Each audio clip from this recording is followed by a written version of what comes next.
અંકલેશ્વરમાં special investment રિઝનની કામગીરીમાં કથિત ગેરરીતિનો ગંભીર આક્ષેપો સાથે કોંગ્રેસ અને આમ આદમી પાર્ટી દ્વારા છેલ્લા 2 દિવસથી આક્રમક વિરોધ પ્રદર્શન કરવામાં આવી રહ્યું છે, જેણે હવે એક મોટા રાજકીય સંઘર્ષનું સ્વરૂપ ધારણ કર્યું છે। આ વિવાદે ત્યારે ઉગ્ર વળાંક લીધો જ્યારે ગત રાત્રે ભાજપના કેટલાક બૂથ લેવલ એજન્ટોને ફોન દ્વારા તેમજ રૂબરૂમાં ધમકી આપવા અંગેની લેખિત ફરિયાદ અંકલેશ્વર એ ડિવિઝન પોલીસ મથકે નોંધાઈ હતી। આ મામલે પોલીસે ત્વરિત એક્શન લેતા રાતોરાત કોંગ્રેસના નગરસેવકના 2 પુત્રો સોએબ ઝઘડિયાવાલા અને અન્ય એક કાર્યકર સહિત આમ આદમી પાર્ટીના શહેર પ્રમુખ વિનય વસાવાની અટકાયત કરી લીધી હતી।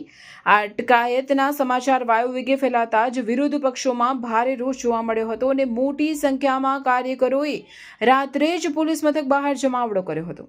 આ કાર્યવાહીના વિરોધમાં આજે સવારથી જ અંકલેશ્વર એ ડિવિઝન પોલીસ મથક બહાર કોંગ્રેસ અને આપના અગ્રણીઓએ એક સાથે મળીને ધરણા પ્રદર્શન શરૂ કર્યા છે। પ્રદેશ કોંગ્રેસના મહામંત્રી સંદીપ માંગરોલા, શેરખાન પઠાણ, શકીલ અક્કુજી, ધનરાજ વસાવા, વિપુલ વસાવા અને શરીફ કાનુગા જેવા દિગ્ગજ નેતાઓએ પોલીસ તંત્રની નિષ્પક્ષતા સામે સવાલ ઉઠાવતા આક્ષેપ કર્યો છે કે પોલીસ અત્યારે શાસક પક્ષ ભાજપના હાથની કઠપુતલી બનીને કામ કરી રહી છે। વિપક્ષ નેતાઓનું કહેવું છે કે SIR અને મતદાર યાદી સુધારણા જેવા મહત્વના મુદ્દે રજૂઆત કરનાર કાર્યકરોને ખોટી રીતે નિશાન બનાવીને લોકશાહી ઢબે ઉડતા અવાજને દબાવવાનો પ્રયાસ થઈ રહ્યો છે। હાલમાં કોંગ્રેસે એવી કડક ચીમકી ઉચ્ચારી છે કે જ્યાં સુધી અટકાયત કરાયેલા તમામ કાર્યકરોને સત્વરે મુક્ત કરવામાં નહીં આવે ત્યાં સુધી આંદોલન અને વિરોધ પ્રદર્શન ચાલુ જ રહેશે, જેના કારણે સમગ્ર અંકલેશ્વર પંથકમાં ભારે રાજકીય ગરમાવો અને ચુસ્ત પોલીસ બંદોબસ્ત જોવા મળી રહ્યો છે।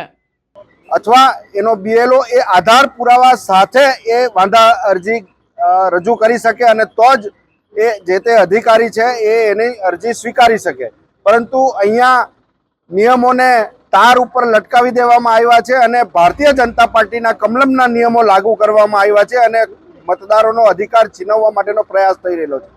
ત્યારે અંકલેશ્વરની અંદર પણ અને સમગ્ર ભરૂચ જિલ્લામાં 1 લાખ જેટલા મતદારોની સામે ખોટા મનગઢંત વાંધાઓ કમલમમાંથી રજૂ થયેલા છે। એનો વિરોધ કરવા માટે ગઈકાલે કોંગ્રેસના કાર્યકરોએ શાંતિપૂર્વક જે આવેદનપત્ર પાઠવ્યું અને એની રીસ રાખી અને એને દબાવી દેવા માટેનો પ્રયત્ન પોલીસને હાથા બનાવી અને ભારતીય જનતા પાર્ટી કરી રહેલી છે।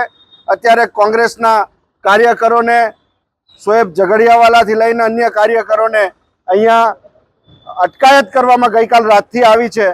ખરેખર ખોટી ફરિયાદ દાખલ કરી ખોટી અરજીઓના આધારે ભાજપના દબાણ હેઠળ આ ભરૂચના DSP અને પોલીસ તંત્ર કામ કરી રહેલું છે।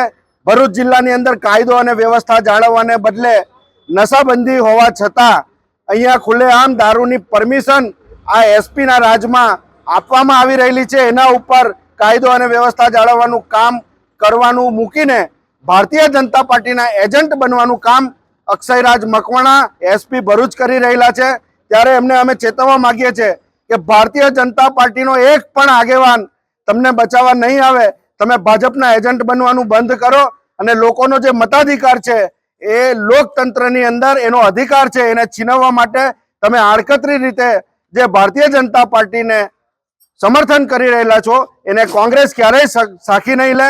અને અત્યારે અમે માંગ કરીએ છીએ કે જે મિત્રોની અહીંયા અટકાયત કરવામાં આવી છે એમને તાત્કાલિક મુક્ત કરવામાં આવે અને અમે પણ ફરિયાદ આપવા માંગીએ છીએ। નગરપાલિકાના પ્રમુખ વિરુદ્ધ ઓડિયો ફરે છે, એ ઓડિયોની વિરુદ્ધમાં અમે અરજી આપવા માંગીએ છીએ।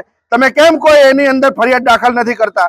BLA2 એ અરજીઓ કોર્પોરેટરની ઉપર આપી છે 7 નંબરનું ફોર્મ ભરીને, એ BLA2 એના લિસ્ટમાં નથી। આમ છતાં એ અરજી સ્વીકારનાર અધિકારી એની સામે પણ ફરિયાદ અમે અત્યારે દાખલ કરવા માંગીએ છીએ। તમે અમારી પણ ફરિયાદ લો અને તાત્કાલિક એ લોકોની પણ અટકાયત કરો, ધરપકડ કરો અને IPC હેઠળની કાયદેસરની કાર્યવાહી કરો એવી માંગણી છે। અને જ્યાં સુધી આ માંગણીઓ સંતોષાય નહીં ત્યાં સુધી અમે અહીંયા ધરણા ઉપર બેસવાના છીએ। જેમાં એક વર્ગના લોકોના નામો જે આ લોકો કમી કરી રહેલા છે એની અંદર ગઈકાલે રાત્રે અમારા અંકલેશ્વરના જ કાર્યકરો દ્વારા જે BLO2 જે વોર્ડમાં જે નથી આવતા એની પાસે જેણે નામ કમી કોર્પોરેટરનું ફોર્મ ભરીને નામ કમી કરવાનું ફોર્મ આપેલું છે એને પૂછવા માટે ગયા હતા કે ભાઈ તમે અમારું નામ કેમ કમી કરેલું છે। બસ આટલી જ જે BLO2 છે એ પોતે મળ્યા નથી, એના ફાધર સાથે વાત થઈ હતી। એમણે કીધું કે અમને કંઈ ખબર નથી. આટલી જ વાત થઈ.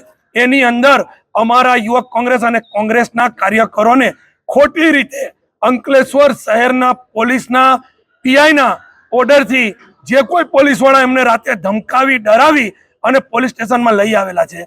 તાત્કાલિક ધોરણે આ લોકોને અહીંથી મુક્ત કરવામાં આવે અને જે લોકોએ રાતે એ લોકોને ડરાવ્યા ધમકાવ્યા ને ખોટી રીતે એ લોકોને લાવેલા છે એમની પર અમે લોકો કાયદેસરની એ પીઆઈ હોય કે કોન્સ્ટેબલ હોય કે એલસીબી ના પોલીસ વાળા હોય કોઈ પણ પર અમે લોકો ફરિયાદ કરવાના છે.